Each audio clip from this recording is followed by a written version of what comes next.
why does Cooperation Humboldt build worker co-ops? So it's an organization that is working to develop what's called a solidarity economy on the North Coast, which is an economy that enables people to meet their basic human needs without exploiting each other or the environment. Co-ops, at first they're unfamiliar, and so people don't know what that means or what it is. But ultimately, what it means is that you aren't in that situation where somebody who doesn't know what is really going on the ground is telling you what to do, because the owners are the workers, and so that disparity of information and power doesn't exist. And also, somebody who owns the business but doesn't do the work associated with the business isn't there to profit off of the employees. And so all the work that you put into the business turns into profit that you get out of the business. And those two things are factors that make people very uncomfortable, and they recognize, like, I don't like this situation. I don't like the power over structure in my employment. I don't like the fact that I'm getting paid minimum wage while somebody else is getting wealthy.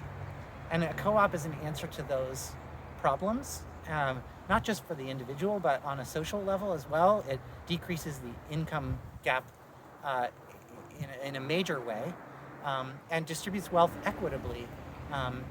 It's more accessible to people from all walks of life, and it empowers people who normally wouldn't take a leadership position because society has kind of pigeonholed us into various roles and categories, and those are extremely problematic white supremacist, capitalist, colonialist systems that are really at the root. If you want to look at the ecological crisis and where it comes from, we could identify capitalist enclosure of wealth as being the root of that. So it's a way to address a lot of the needs and the problems of everybody.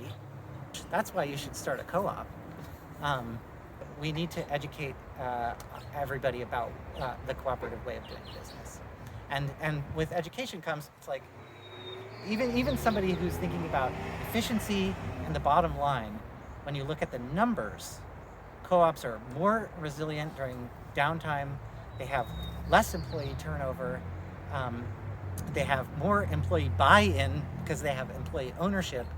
When you produce better work, you get more profits, and you get that instant feedback.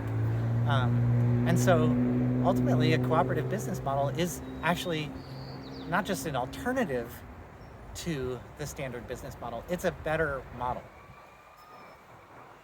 There are different program areas. Worker-owned Humboldt that helped develop this co-op is in the economic democracy program area. So that's worker co-ops and public banking and community land trusts. And but then there's also the food sovereignty program area. So the garden is an aspect of the food sovereignty program area. There's an education program area where we do a solidarity economics and social justice study group that builds our leadership base through a study program about solidarity economics. There's a housing program area that's working in conjunction with the Wiyot tribe to develop Wiyot-led community land trust model for re-indigenization of the space. And there is health and wellness as a human right, and we develop community health worker cooperatives where people from the communities build shared power in education and access to services for underserved people.